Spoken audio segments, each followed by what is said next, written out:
لوگ سب بھول جاتے ہیں ان سے کتنی محبت کی گئی، ان کے لیے کیا کچھ چھوڑا گیا۔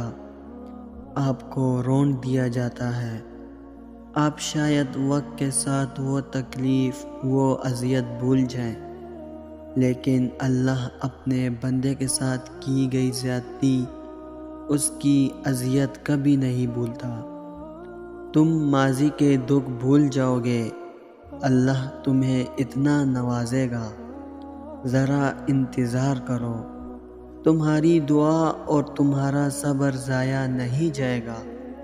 سورۃ طٰہٰ کی آیت نمبر 110 میں اللہ پاک فرماتے ہیں کہ اللہ کو تمہارے غم کا احساس ہے، اللہ کو تمہاری ہر انکہی بات کا علم ہے، اللہ تمہارے ہر ادھورے خواب سے باخبر ہے۔ وہ درد میں پڑے اپنے بندے کو یوں ہی نہیں چھوڑتا، وہ بس ان ٹوٹے دلوں کو سجدوں میں لگا دیتا ہے، ان روتی آنکھوں کا سکون دعاؤں میں لکھ دیتا ہے، اور جو دل سجدوں میں کن کے منتظر رہتے ہوں ان کے لیے خدا کی محبت مثالی ہوتی ہے۔ جب اللہ کی مرضی ہوتی ہے تو پھر کسی کی بھی نہیں چلتی۔ اللہ کے بس میں سب کچھ ہے، وہ لمحوں میں تقدیر بدل دے گا۔ پریشان مت ہو، ناممکن تمہارے لیے ہے، وہ تو ممکن کے وسیلے بنا دے گا۔ کیا پتہ اگلی ہی دعا پر وہ آپ کے مقدر میں وہ چیز لکھ دے جو تم اس سے مانگ رہے ہو۔ وہ لا حاصل سے ملوا سکتا ہے تو وہ تمہارے لیے بدتر کو بہترین بنا دے گا۔ آپ نے وہ کرنا ہے جو اللہ نے آپ کے ہاتھ میں رکھا ہے، یعنی دعا اور صبر۔ آپ نے مایوس نہیں ہونا، پھر وہ بھی آپ کے لیے معجزے کر دے گا۔ پتہ ہے شیطان تمہارے دل میں کب وسوسے ڈالتا ہے؟ جب اسے تمہارا اللہ پہ توکل کرنا پسند نہیں آتا۔ اور پتہ ہے اسے تمہارا توکل کرنا کب پسند نہیں آتا؟ جب وہ توکل اللہ کو پسند آ جاتا ہے۔ اور جانتے ہو وہ ایسا کیوں کرتا ہے؟ کیونکہ اس توکل کے بعد اللہ نے تمہارے لیے معجزے کرنے ہوتے ہیں، اور ان معجزوں نے تمہیں اللہ کے قریب تر کر دینا ہوتا ہے، اتنا قریب کہ شیطان تمہارا سوچ بھی نہ سکے۔ تمہیں پتہ ہے تمہارا مسئلہ کیا ہے؟ تم نے اپنے فیصلے اللہ پر چھوڑ تو دیے ہیں، مگر دل سے نہیں چھوڑے۔ تم اب بھی چاہتے ہو کہ کاش فیصلہ وہی ہو جو تمہاری خواہش ہے۔ یہ کیسا اعتبار ہے بھلا؟ سمندر کے بیچ کھڑے شخص کو اس بات سے کیا غرض کہ کشتی آر لگے یا پار؟ اسے تو بس یہ یقین ہونا چاہیے کہ میں ڈوب بھی گیا تو یہ میرے لیے آر یا پار جانے سے بہتر ہوگا۔ یہی تو اعتبار کا امتحان ہے۔ اللہ جتنی محبت اپنے بندے سے کرتا ہے وہ آپ کے گمان سے بھی آگے ہے۔ ہم صرف وہی دیکھتے ہیں جو ظاہری خوبصورت ہے، جبکہ اللہ یہ بھی جانتا ہے کہ آپ کے لیے کیا خوبصورت ہے۔ یقین کرو جس دن اس اعتبار پہ فیصلہ اللہ پر چھوڑو گے کہ جو بھی ہوا میرے لیے وہی بہترین ہوگا، اس دن نہ صرف آپ بے چینی سے نکل آئیں گے بلکہ فیصلہ آپ کے یقین سے زیادہ بہترین ہوگا، کیونکہ اللہ ساری دنیا کے لوگوں کے دلوں سمیت ان کے سوچ کے رخ بدلنے پر قادر ہے۔ اللہ پاک نے قرآن میں فرمایا کہ تم مجھے ویسا ہی پاؤ گے جیسا میرا گمان کرو گے۔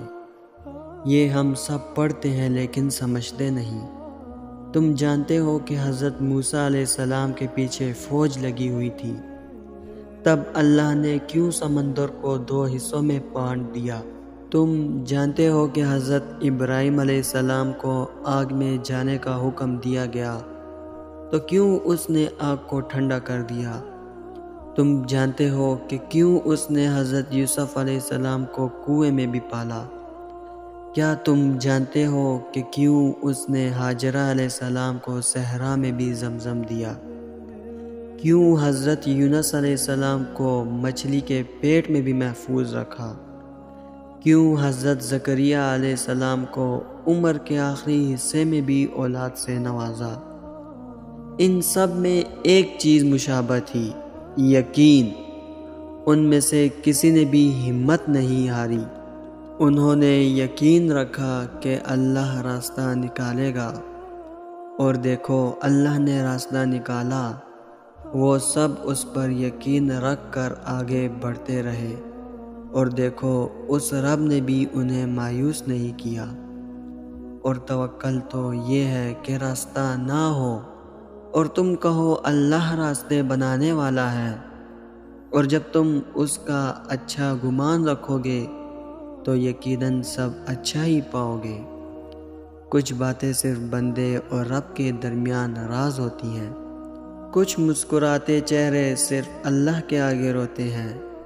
کچھ خاموش زبانیں رب سے ہی حال دل بیاں کرتی ہیں۔ ہاں، کچھ مضبوط انسان جب تنہا ہوتے ہیں تو اپنے ٹوٹے دل، بکھرے وجود اور تھکی روح کو رب کے سامنے پیش کرتے ہیں، کیونکہ وہ جانتے ہیں کہ اللہ کے سوا کوئی نہیں سمجھ سکتا۔ جب اپنے صبر ٹوٹتا دیکھ کر تھکا ہارا وجود اپنے رب کے آگے گر جاتا ہے، دل بھاری سا محسوس ہوتا ہے، حلق میں الفاظ اٹک جاتے ہیں، زبان کچھ کہہ نہیں سکتی، لیکن آنکھوں سے ضبط نہیں ہوتا، اور آنسو بے ساختہ ٹپک کر اللہ کو سب کچھ بتا دیتے ہیں۔ تو یقین جانو، پھر 70 ماؤں سے بڑھ کر پیار کرنے والا رب ایسے تھام لیتا ہے کہ ساری تھکن ختم ہو جاتی ہے۔ جب بندہ بہت پریشان ہو جاتا ہے تو پھر اس کو تسلی دی گئی ہے کہ بے شک ہر تنگی کے بعد آسانی ہے۔ اللہ رب العزت کے سامنے ایسے گڑ گڑا کر مانگے کہ اللہ پاک آپ کے آنسوؤں کو دیکھ کر فوراً عطا کر دے۔ حضرت ایوب علیہ السلام کو اتنی بڑی بیماری میں اتنے عرصے کے بعد جب صحت عطا کی گئی تو اللہ پاک نے پہلے سے بھی زیادہ نعمتیں ان کو عطا کی، حالانکہ وہ سب جو پہلے تھا وہ تو تباہ ہو چکا تھا، لیکن حضرت ایوب علیہ السلام اپنے رب کی طرف ہی آہوزاری اور شکر گزاری کرتے رہے اور مانگتے رہے، تو اللہ پاک نے بھی پھر ہر طرح کی نعمتیں عطا فرما دیں۔ ہم نے بھی ہر حال میں اسباب کو اختیار کرتے ہوئے صرف اللہ پاک کی رحمت کی طرف توجہ کرنی ہے۔ انشاءاللہ اللہ پاک سب کے کام بنائے گا۔ دوستو، ویڈیو پسند آئی ہو تو لائک کر کے چینل کو سبسکرائب ضرور کر دینا۔ جزاک اللہ۔